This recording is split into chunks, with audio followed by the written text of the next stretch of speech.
I remember coming home from school during the week and around 3:30, I think, in the afternoon Pacific time, and I would hear this sound when I turned on Nickelodeon,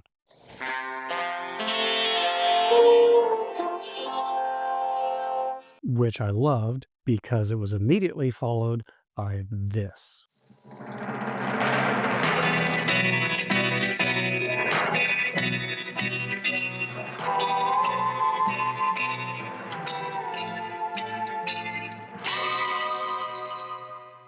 Let's talk about the Tomorrow People. Originally, The Tomorrow People was a British children's science fiction series that aired on ITV between 1973 and 79. It's created by a guy named Roger Price and produced by Thames Television.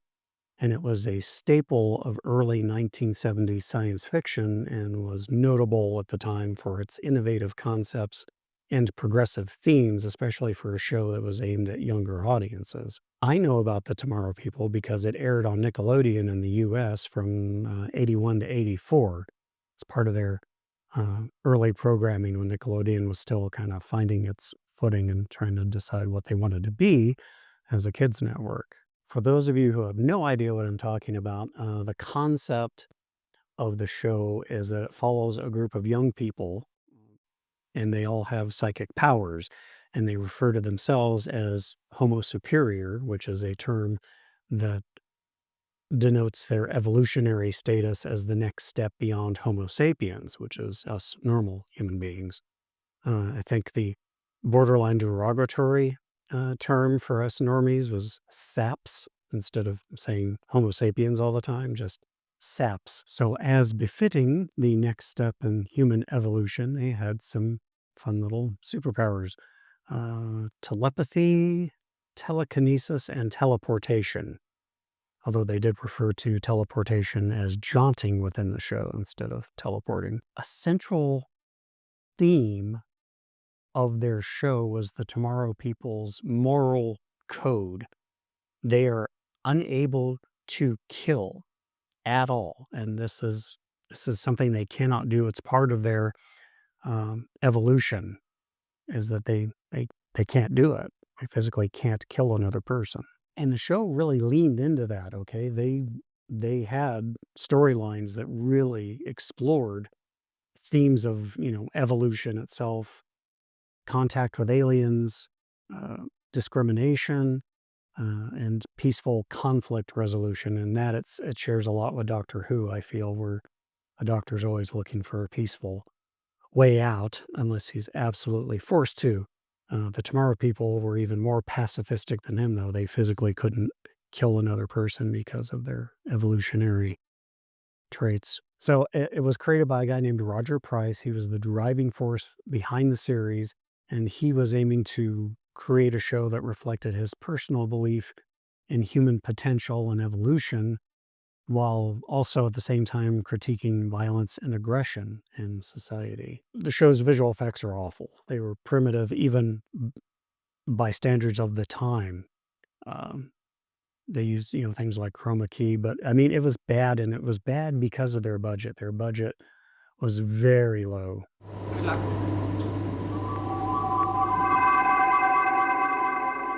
Aside from that, though, I still really love the show.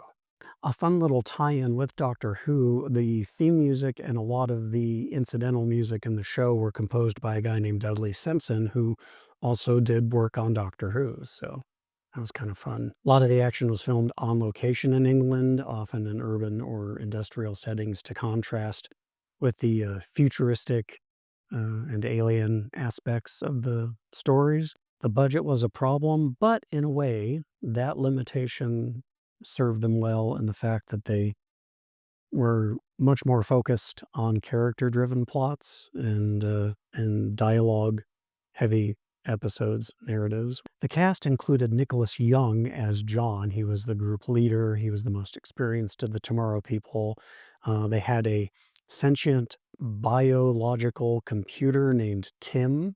God, I love that set. That set was so good. Both of them, they had two eventually, but Yeah, I loved it. So there was John, there was Tim, there was Carol, played by Sammy Windmill. I had a massive crush on Carol when I was a kid. The audience surrogate was played by Peter Von Clark. The character's name was Steven. For the early seasons, they would bring in a new Tomorrow person at the beginning of each season as a way of introducing the show's concept to brand new viewers. It's a really good way to do it. The process of becoming a Tomorrow person from just a regular sap was called breaking out, and apparently it was very painful and could be extremely dangerous. I remember right, they mentioned at least a couple of times in the early years that there were some Tomorrow people who were lost, who died because there weren't any other Tomorrow people around while they were breaking out to kind of guide them through the process. One of those powers, jaunting, teleportation, is particularly deadly. You have to be able to visualize where you're going, and if it's not a really clear picture, you can end up trapped in that in between stage because you start out here. This is where you are.